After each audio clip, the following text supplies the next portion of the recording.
Today we will solve the problem 3.1 of Griffith 4th edition Introduction to Electrodynamics. The problem is find the average potential over a spherical surface of radius r due to a point charge q located inside. Remember that this is q is located inside. Same as above in the word, only with z is less than r. That is, this point z is inside the sphere. So that in general, average potential is equal to V is center, that is potential at center, plus q enclosed over 4 pi epsilon naught r, where V center is potential at the center due to all external charges, and Q enclosed is the total enclosed charge. Now we will solve this problem. So the average potential can be written as integral V dot TA. This is the total potential over an area TA, then divided by 1 by 4 by r square. That is, this is total area of the sphere. So it will give the average. Now you know V by definition potential is equal to Q divided by 4 pi epsilon naught R. So now this R, R is the variable. So except R, 1 over R, you keep all other things uh, outside. That is, V is equal to Q divided by 4 pi epsilon naught. Only thing is you have to take R. This TA can be written as here. First, I like to highlight the R squared. Script R squared is equal to Z squared plus R squared minus 2 Z capital R cos theta. So this is the script R squared. This is. So you cannot use this z square plus r square like this, because you don't have any idea about the angle. When you don't have idea about the angle, you have to use the cosine rule. The cosine rule is that is you you define the angle between z and r. Here r is radius. I mean, this is the capital R. So capital R. So then the angle enclosed by these two arms Z plus R is equal to Z squared plus R squared minus 2Z R capital R cos theta. This is the cosine rule. This is used when you don't have idea about the angle theta.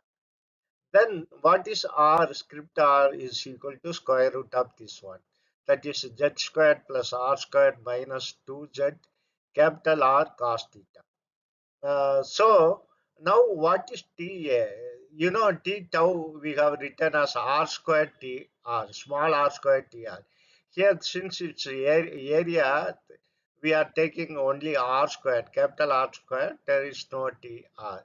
This problem I have already discussed in chapter 2, problem 28. So you refer the problem 2.28. I have given the link in the description box.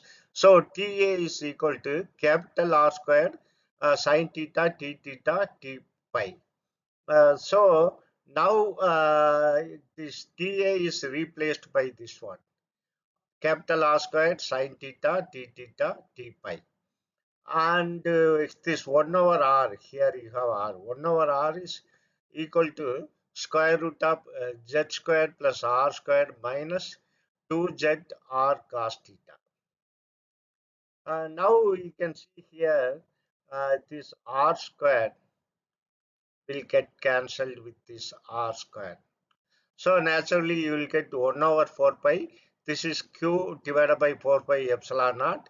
and you are going to integrate this between the limit 0 to pi, that is theta is varies from 0 to pi, and t pi varies from 0 to 2 pi. So this is the double integration because it involves area. Now you know very well between the limit 0 to 2 pi, this integral value is 2 pi. So naturally, this 2 pi will get cancelled with this 4 pi. So you will simply get 2. So the equation will be reduced to 1 over 4 pi cube divided by 2 epsilon naught, and the integral 0 to pi this sine theta t theta square root of z squared r squared minus 2z capital R cos theta. So we will reduce it further. Now you replace the variable.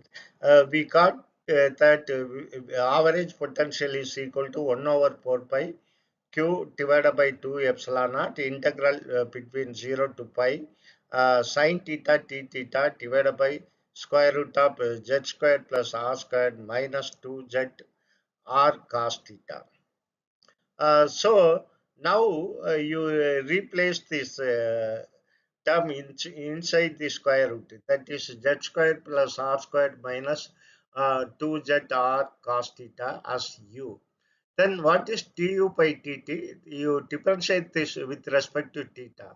First two term does not contain theta, so that will be 0. The third term, you will get 2z r cos theta. If you differentiate cos theta, you will get minus sine theta. Already there is one minus, so this will become plus. So this will become 2z capital R sine theta. Then you bring this sine theta to other side. So sine theta d theta is equal to this du, you bring 2z r to the other side. So you will get du divided by 2z r. Here, another important thing is, here we have to change the limit. See, with the theta, it is 0 to pi. We have changed it into u. So, when theta equal to 0, what will happen when theta equal to 0? This will happen. That is when theta equal to 0, u is equal to z squared plus r squared minus 2z r cos theta. Cos theta is cos 0 is equal to 1. So you will get z squared plus r squared minus 2z r, which is nothing but r minus z whole squared. You may ask the question why r minus z, why cannot z minus r? See, as given in the problem, r is greater than z because the point z is inside the sphere. So maximum value is r. So this z is less than r. So we are taking this r minus z whole square. Similarly, what will happen when theta equal to pi, upper limit? Pi. Theta equal to pi means cos pi is equal to minus 1. Then minus of minus will become plus. So this will become z squared plus r squared plus 2zr, which is equal to r plus z whole squared. So when theta equal to 0, uh, we are getting this r minus z whole squared. When theta equal to pi, this pi is replaced by r plus z squared. This inside the square root, we are taking uh, the term as u. So that is square root of u. Then we know sine theta t theta is equal to sine theta t theta equal to du divided by 2zr. Since 1 over 2zr is a constant, we are taking out only du over square root of u. So I am rewriting this square root of u as u minus of. Now if you integrate with respect to u, what will happen? that you have to add here 1 plus 1 uh, divided by, then it will become plus half. So this will become uh, u plus u power half divided by 1 over 2. So this 2 will go to the numerator. This 2 and this 2 will get cancelled. This 2 and this 2 will get cancelled. Now we have to apply the limit. Lower limit is r minus z whole square. Upper limit is r plus z whole square. We will see what will happen to this. Now we got this relation, that is average potential is equal to 1 over 4 pi q pi epsilon naught 1 over 2 z r u power half between the limit r minus z square r plus z whole square. So now this can be written as q divided by 4 pi epsilon naught and 1 over 2 z r. Here if you substitute the upper limit, this is square. You are taking the square root of this square term. So this will become r plus z. Similarly, the lower limit will become r minus z.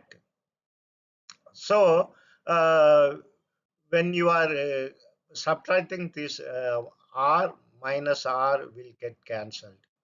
Here there is minus of minus z is plus z. You will get this net result is plus 2z. So this 2z will get cancelled with this 2z.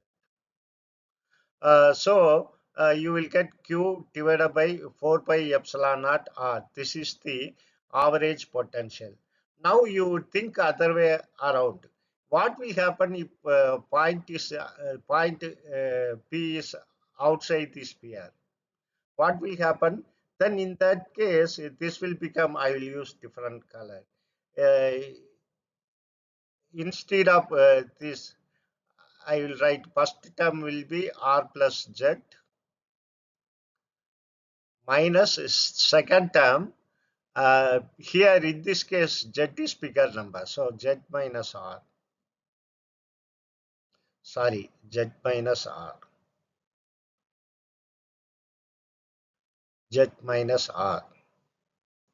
For some interesting thing. So now what will happen? This z minus z will get cancelled. That is, this will get cancelled. This z and this z minus z will get cancelled. Then this minus of minus r will become plus r. So r plus r you will get 2r. 2r will get cancelled with this 2r. Then average potential will become q 4 pi epsilon naught. Instead of cancelling 2z, in this case 2r will get cancelled. This will become 4 pi epsilon naught z. See, there is an interesting phenomena. In this case, this charge looks like at the center of the sphere. So that is, this will act, the charge will act at the center of the sphere for a single point charge. So this is the average potential for a single point charge inside the sphere. This is outside the sphere. If more than one charge present in the sphere, then we have to take the potential at center plus this charge enclosed plus this potential at inside the sphere is equal to q enclosed divided by 4 pi epsilon naught r. So this is the final result. Thank you very much for watching my video and supporting me continuously. Thank you very much.